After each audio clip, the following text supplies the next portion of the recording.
Strain kita masuk iaitu strain. Okay, so what is the strain? Okay, so learning outcome dia beritahu after completing of the subject, the students should be able to first adalah apply the concepts of strain in engineering field. Yang kedua adalah solve problem regarding the strain. Dan yang ketiga adalah use apparatus and analyze the experiment result. Okay. Okay, so kalau ikutkan strain dalam bahasa Melayu itu ketegangan, ketegangan sesuatu benda lah. Maksudnya kalau contoh bila berlaku ada force, daya yang bertindak ke atas dia, yang sebelum ni kita identify dia punya stress, stress. So stress tu adalah dia punya tekanan yang daya yang dikenakan ke atas suatu objek. Okay. So macam yang saya sebut itu ada dua kan, yang kita sedia maklum, satu compression, satu lagi tensile force, tensile. Jadi the object ataupun sesuatu benda akan berubah, kita panggil sebagai deformation. Okay. Kali ni itu kita maksud itu linear strain ataupun kita panggil sebagai dalam dia bentuk tiga terbalik. So masa tiga terbalik tu kita panggil sebagai strain, ataupun kita panggil dia sebagai epsilon. Kalau stress sigma tu, kalau untuk strain kita panggil iaitu epsilon, iaitu tiga yang terbalik tu. Okay, in each case a force F produce a deformation iaitu X. Kalau dalam kurungan tu differential lah, perbezaan X, maksudnya dia punya perbezaan of the sebabkan deformation. Kalau macam stress tu kita hanya dapat nilai stress saja, iaitu force bagi dengan area. Tapi untuk strain ni dia kaitkan dengan panjang, perubahan panjang tu. So perubahan panjang tu kita panggil sebagai X dalam kurungan D, iaitu differential. So itu yang kita nak tahu lah untuk strain. Okay, in engineering we usually change this force into stress and the deformation into strain, and we define this as follows. So strain is the deformation per unit of the original length. So kalau you all tengok dekat dia punya formula, okay, formula linear strain ataupun strain equal to epsilon equal to normal strain, dan juga equal, okay, differential of X itu deformation tu, nilai deformation over length, iaitu original length. So kita akan dapat dia punya strain. So kalau ikutkan strain dia tak ada apa orang cakap, tak ada unit. Sebab kalau ikut deformation tu, contoh dalam unit meter bagi dia original time, general length. So dalam unit meter dan meter, so dia akan cancel out unit tu. So dia akan dapat, so dia dapati bahawa tiada unit untuk strain. Okay, so because strain has no units since it is a ratio of length to length. So itu maksud dia. So dia adalah ratio of length to length. Engineering materials do not stretch very much before they become damaged. So strain values are very small figures. Okay, it is quite normal to change small numbers into the exponent of 10 the power of minus 6 microstrain. So untuk itulah, kalau you all tengok dekat gambar rajah tu dibentuk, kita akan buat macam eksperimental lah, dalam bentuk dot bone. Itu kita bentuk macam dot bone lah. So bila akan ada daya yang di apply, iaitu daya tarikan apply pada objek tersebut, so dia akan tarik. Jadi kalau you all tengok kat situ, daripada original length yang asal, dia akan berlaku pemanjangan dan akhirnya menyebabkan objek tersebut akan break off, patah lah. Kita cari panjang asal origin dengan panjang yang dia mengalami proses itulah strain lah. Find the original length dengan after force di apply pada objek tersebut sehingga dia breakdown. So itu adalah nilai of the delta X. Okay, so deformation juga kita panggil sebagai delta X.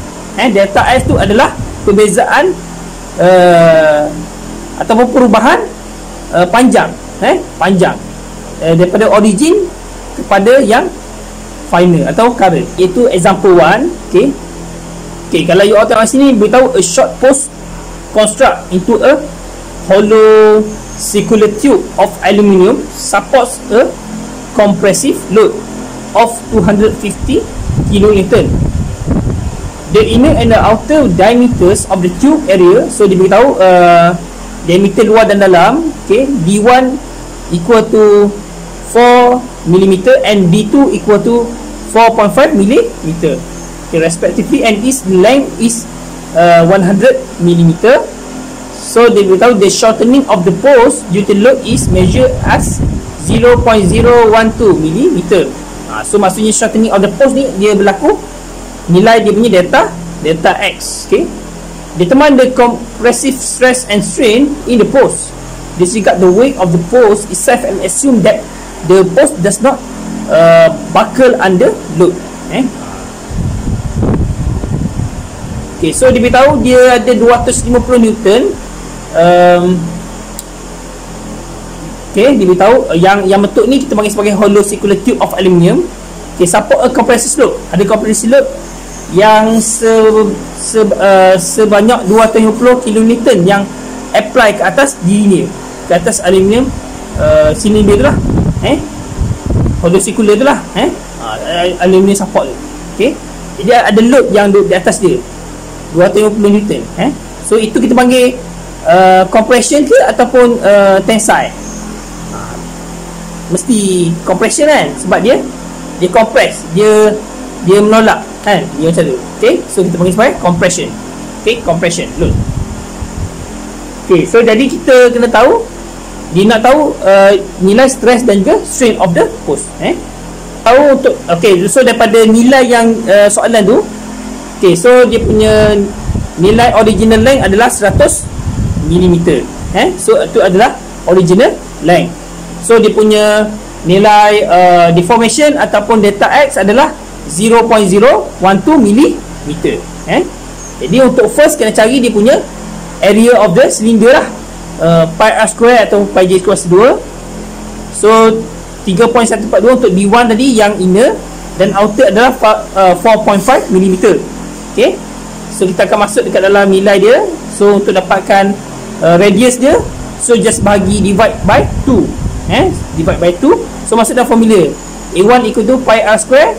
So 3.142 times 2 to the power of 2 lah. So dapat 12.568 mm square. Dan untuk A2, pi r square atau pi j kuasa 2 sama dengan 3.142 darab dengan 2.25 kuasa 2. So akan dapat 7.0695 mm square. Itu untuk area 1 and area 2. Okay, jadi untuk dapatkan dia punya, okay,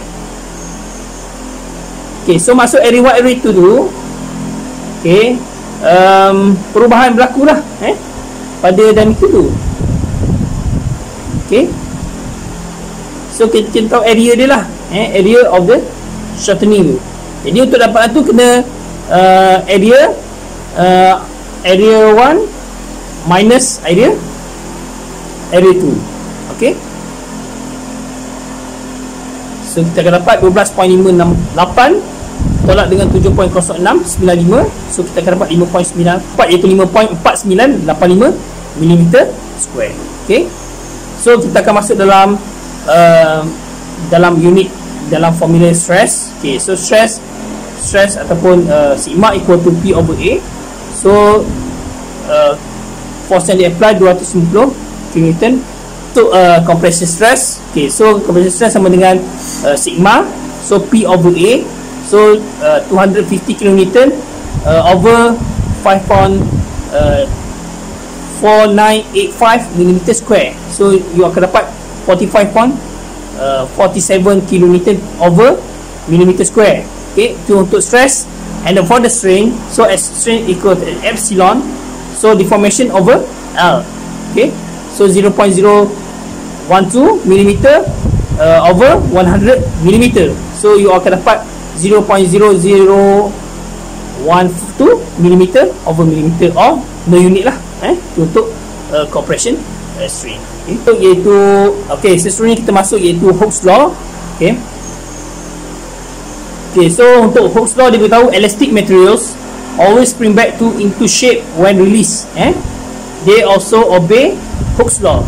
So setiap elastical material, so elastic iaitu yang mempunyai elastic sebenarnya kita itu keanjalan, elastical.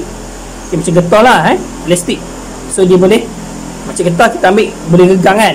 So kita panggil elastical lah. So dia mempunyai sikap ataupun sifat elastical. Okay, dia tahu elastical material always spring back into shape when released. So dia, kalau kita contoh kita tarik, dia akan kembali back to the into shape, dalam bentuk asal lah. So itu menepati obey the Hooke's law.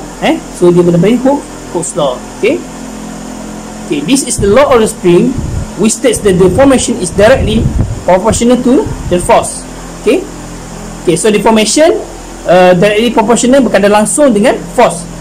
Jadi sekiranya semakin tinggi force, semakin tinggilah dia nilai of the deformation. Itu untuk Hooke's law lah. Jadi F over X ataupun dia panggil sebagai stiffness, so equal to kilonewton per meter. Okay, so kalau you all banyak tengok graf tu, ada graf F dengan X. So force lawan dengan deformation, so dia exponential proportional lah. So dia berkadar langsung. Okay, so the stiffness is the ability of the material to resist deformation, which is different for the different material and different size of the material. So stiffness ni adalah keupayaan ataupun the ability of the material to resist deformation. Maksudnya dia mengekalkan dalam keadaan yang asal tadi, resist to deformation.